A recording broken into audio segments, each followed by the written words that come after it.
আজানপীৰ দৰগাহত প্ৰতি বছৰে ফেব্ৰুৱাৰী মাহত বাৰ্ষিক অধিৱেশন অনুষ্ঠিত কৰি আহিছে, পৰম্পৰাগতভাৱে কৰি আহিছে।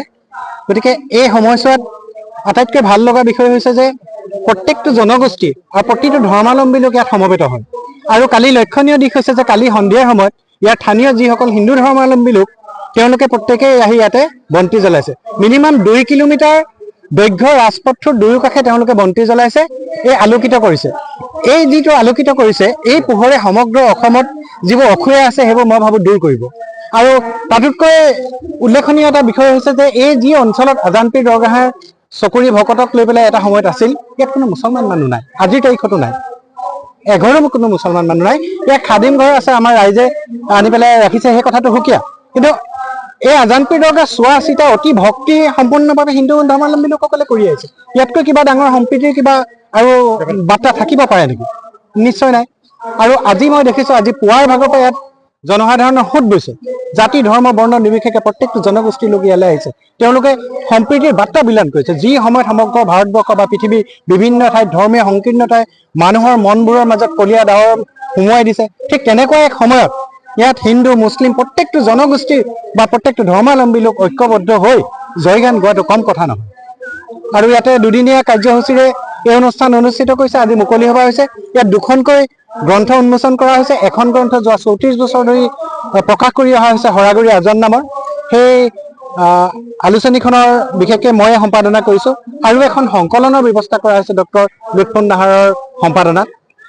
মই কৈছোঁ যে আমি যিমানবোৰে যি অনুষ্ঠান পাতিছোঁ বা যি নকৰিছোঁ, লাগিলে ইয়াত লিখিত ৰূপত এই স্মৃতি গ্ৰন্থ দুখনত ৰৈ যাব। আৰু ভৱিষ্যতৰ দিনতো এই অনুষ্ঠানটো সমন্বয়ৰ এক ধাম হিচাপে ৰূপান্তৰিত কৰাত ইয়াৰ স্থানীয় মানুহৰ যিটো ভূমিকা, ইয়াক আমি কেতিয়াও নুই কৰিব নোৱাৰোঁ। এই বাৰ্তা সমগ্ৰ অসমলৈ বিয়পি যাওক।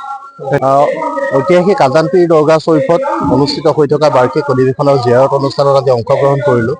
আৰু ইয়াত অংশগ্ৰহণ কৰি ইয়াত হ'ব লগা দুৱাত আমি সমগ্ৰ অসমৰ জাতিসত্তাটো যাতে শক্তিশালীভাৱে আগবাঢ়ি যাব পাৰে, সেই আৰু জাতি ধৰ্ম বৰ্ণ ভাষা সকলোৰে সম্প্ৰীতিৰ মাজেৰে আমি এই দেশখন যে শংকৰ আজানৰ দেশ, সেই কথাটো, সেই বাৰ্তাটো আমি সকলোৰে মাজত অনৈক্যৰ মাজত ঐক্য প্ৰতিষ্ঠা কৰিব পৰা এখন ৰাজ্য হিচাপে অসমক আগুৱাই নিবৰ কাৰণে সকলোৰে সহযোগিতা বিচাৰিলোঁ। আৰু এই অনুষ্ঠানটো খুব সুচাৰুৰূপে অনুষ্ঠিত হৈ আছে। আজানপীৰ যিগৰাকী ব্যক্তি, যি সত্তা, সেই সত্তাটোক আগবঢ়াই নিবৰ কাৰণে সকলোকে আহ্বান জনালোঁ। তেখেতক অসমতে নহয় সমগ্ৰ বিশ্বলৈ আগবঢ়াই নিয়াৰ প্ৰয়োজনীয়তা আমি উপলব্ধি কৰিছোঁ। তেখেতক লৈ গৱেষণা হোৱাৰ থল আছে।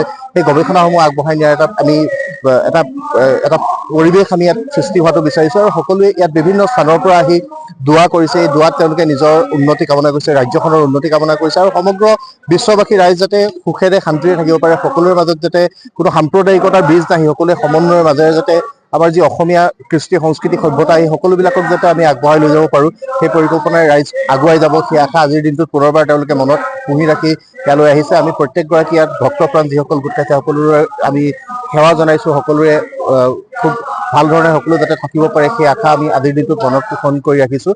আৰু শিৱসাগৰৰ এই আজানপীৰ দৰগাহখনক যুগ সাপেক্ষভাৱে ইয়াৰ আন্তঃগাঁথনি উন্নয়ন কৰাৰ প্ৰয়োজনীয়তা আমি উপলব্ধি কৰিছোঁ। ইয়াত সকলোৱে আহি যাতে আজানপীৰৰ সন্দৰ্ভত জানিব পৰাকৈ ইয়াত তেখেতৰ তথ্য সমৃদ্ধ সম্বল আমি ইয়াত যাতে যুগুতাই ৰাখিব পাৰোঁ। কোনোবা গৱেষক ছাত্ৰ ছাত্ৰী আহিলে যাতে ইয়াত তেখেতক লৈ গৱেষণা কৰাৰ সম্বল লাভ কৰিব পাৰে, তেনেকুৱা এটা আমি আন্তঃগাঁথনি উন্নয়ন কৰিবৰ কাৰণে চৰকাৰক এই স্থানৰ পৰা দাবী উত্থাপন কৰিছোঁ।